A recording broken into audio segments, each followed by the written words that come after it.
बांसुरी में सही तरह से फूंक मारने की कला आ जाती है तो बांस नहीं रहता, वह बांसुरी बन जाता है।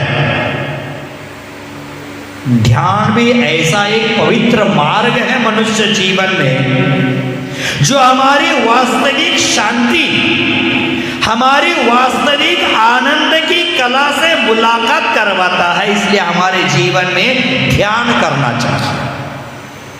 ध्यान के प्रकार कहे हैं 4: आर्द्र ध्यान, रौद्र ध्यान, धर्म ध्यान, शुक्ल ध्यान। पुनः उसके 4 भेद किए हैं। 2 शुभ ध्यान है, 2 अशुभ ध्यान है। हमारे जीवन में शुभ ध्यान का उपयोग करके हम अशुभ से अपना बचाव कर सकते हैं और शुद्ध में प्रवेश करके एक दिन सिद्ध भगवान बन सकते हैं। तो भव्य बंधुओं, हमें अपने जीवन में ध्यान का परिचय कराना चाहिए, ध्यान से मुलाकात करनी चाहिए, तभी जाकर हमारे जीवन का आनंद आ सकता है। भव्य बंधुओं, जब किसी व्यक्ति को ध्यान का मार्ग उपलब्ध नहीं होता है और वह मनोयोग पूर्वक ध्यान नहीं करता है, तब तक उसका शरीर मात्र पुद्गल का पिंड बच जाता है, मात्र एक पंचभूतों की रचना भर रह जाता है। उसके लिए वह शरीर मात्र अस्थि कंकाल मात्र रह जाता है। और व्यक्ति को ध्यान करने की कला जब प्रकट हो जाती है तो यह शरीर मात्र शरीर नहीं रहता, संपूर्ण ब्रह्मांड उसमें समाहित है। छोटी सी आंख है, वो हमें सभी सामने आने वाली वस्तुओं को दृष्टिगोचर करा सकती है। तो ध्यान के माध्यम से सर्वश्रेष्ठ आध्यात्मिक उन्नति क्यों नहीं कर सकते हैं? जब भी यह व्यक्ति अपनी किरण को उपलब्ध हो जाता है, जब आध्यात्मिक विकास करता है, तो उस ध्यान के माध्यम से ही कर सकता है। भगवान महावीर स्वामी को ध्यान के माध्यम से ही कैवल्य ज्ञान की प्राप्ति हो गई थी। किसी ने महावीर भगवान से पूछा कि ध्यान होता क्या है? तो भगवान महावीर ने सहजता के साथ अत्यंत सरल उपदेश दिया। स्थिर अध्यवसान से ही ध्यान होता है। मन वचन काय की स्थिरता ही ध्यान है। मन वचन काय की एकाग्रता ही ध्यान के महल में प्रवेश करा देती है। और अस्थिर अध्यवसान, अस्थिर चित्त की प्रवृत्ति हमारा दुर्ध्यान है।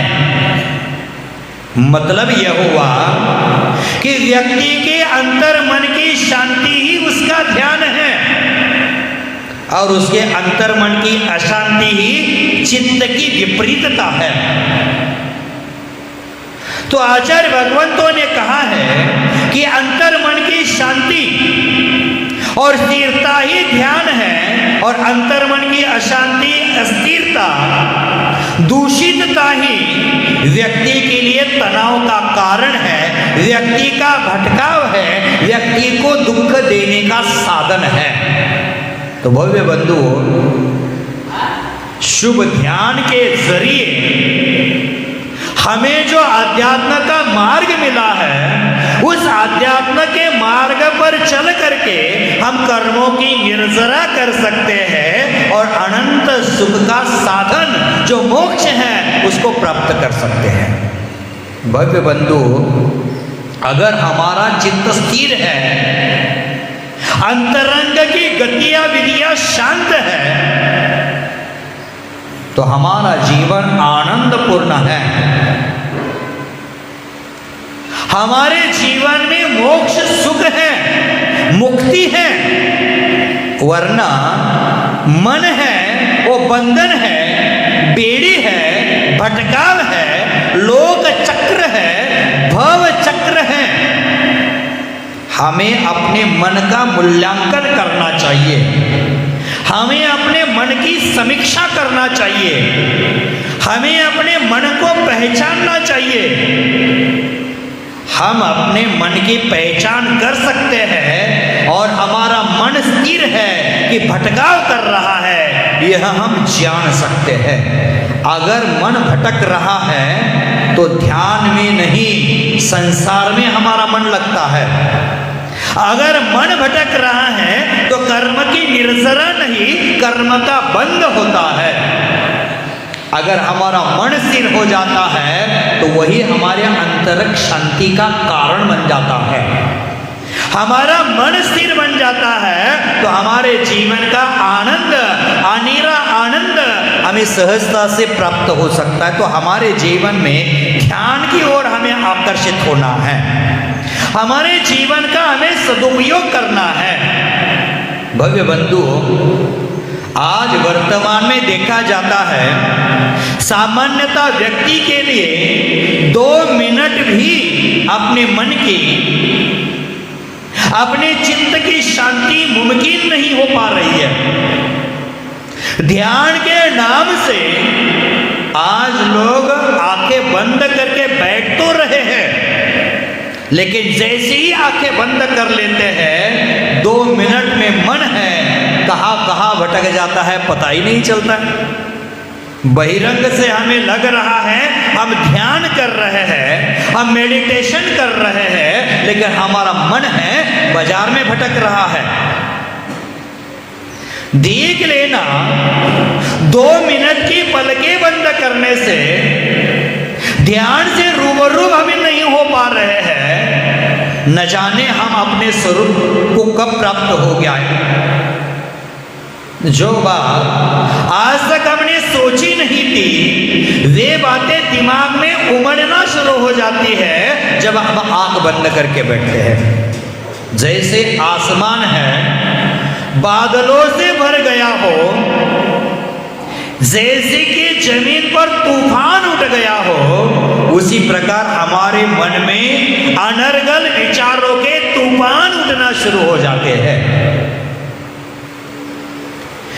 ऐसा हमने सोचा होगा कि हम ध्यान करने से मुक्ति की प्राप्ति कर लेंगे, लेकिन ऐसा ध्यान हमें मुक्ति की प्राप्ति नहीं करा सकता है। देख लेना, एक कथा याद आती है। 2 बच्चे मंदिर के बाहर बैठे थे और बच्चे आपस में खेल खेल रहे थे। जब नगर में साधु आते तो बच्चों का खेल भी बदल जाता है।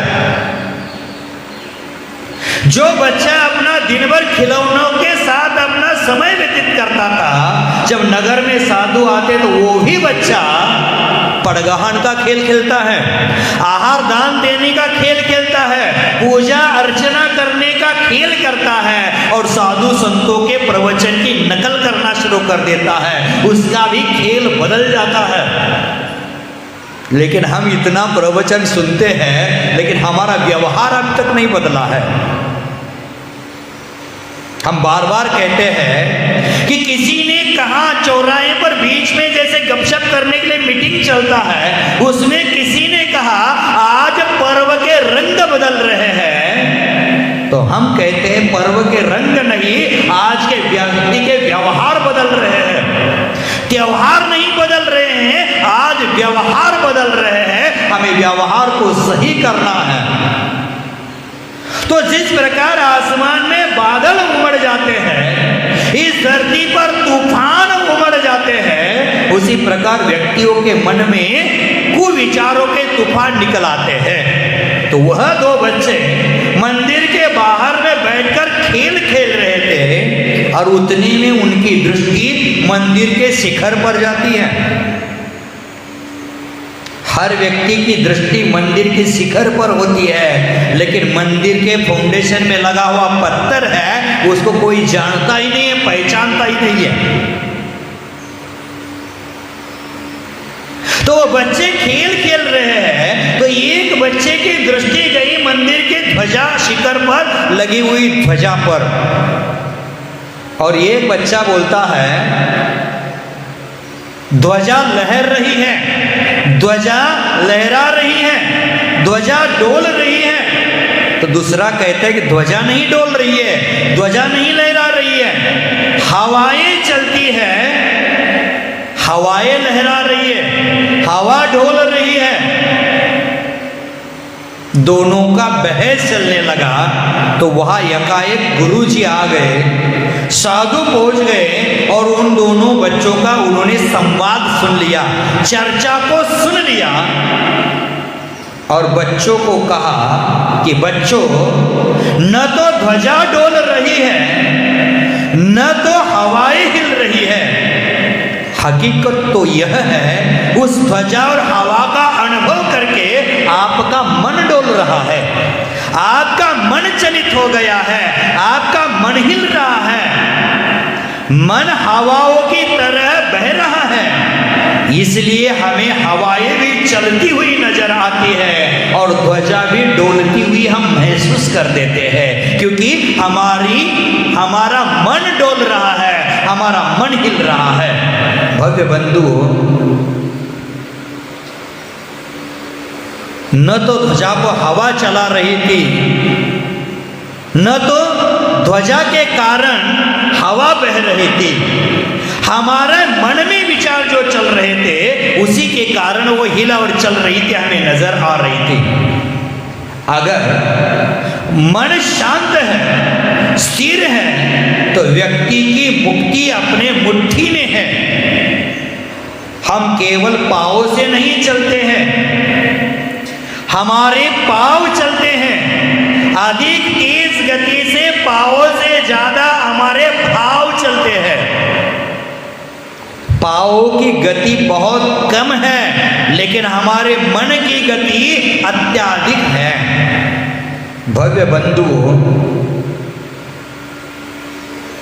देव का विमान एक समय में असंख्य योजन जा सकता है, उससे भी कई अधिक गतिशील हमारा मन है।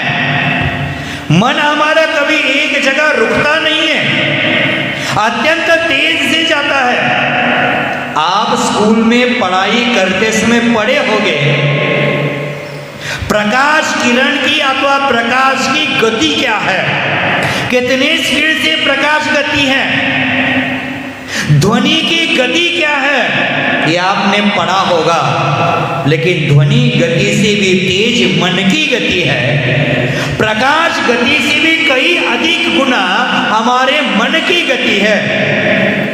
सूर्य की किरण की गति से भी तेज हमारे मन की गति हो जाती है। यदि हमारा मन स्थिर हो जाता है तो हमारा जीवन उज्जवल बन जाता है।